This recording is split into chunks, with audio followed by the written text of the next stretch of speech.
The newsreader continued.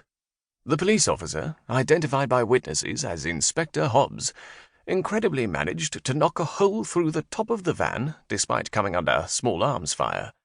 His amazing attempt at apprehending the entire gang only ended when the van crashed into a hedge and he was brushed off. Fortunately, he was reportedly unhurt and is already back on duty.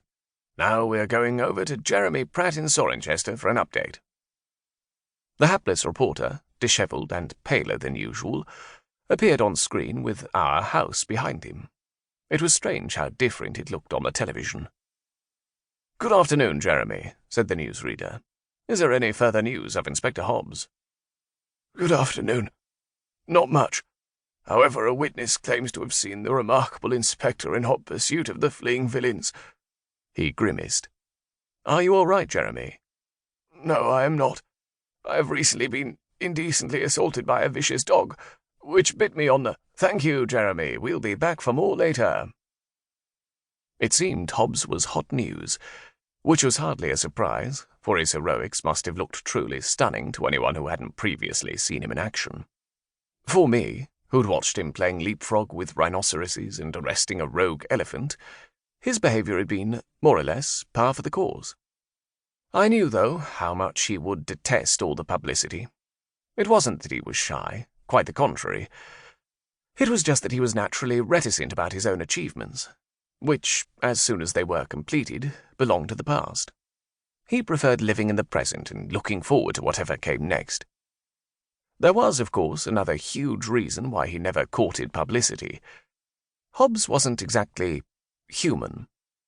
Although I'd never actually worked out quite what he was, I'd accepted his unhumanity long ago, and it rarely bothered me. When it did, on those thankfully rare occasions when he reverted to a wild and savage state, I was still not bothered.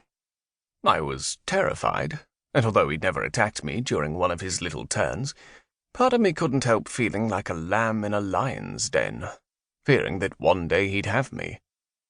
Most people failed to see past his veneer, the thin layer of policeman.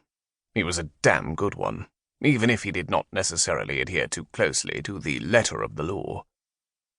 Furthermore, he was by no means the only non-human in town, for Sorenchester was a weird place, and I'd never quite worked out whether he was the source of the weirdness or just a symptom of it.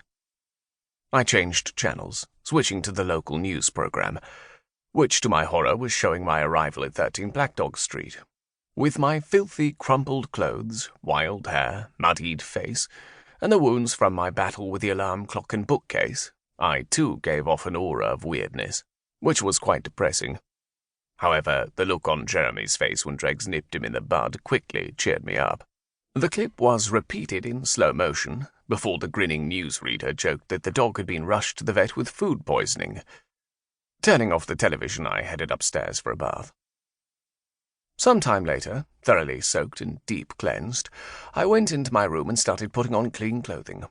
The street outside was still packed with reporters and cameramen, as well as a host of sightseers.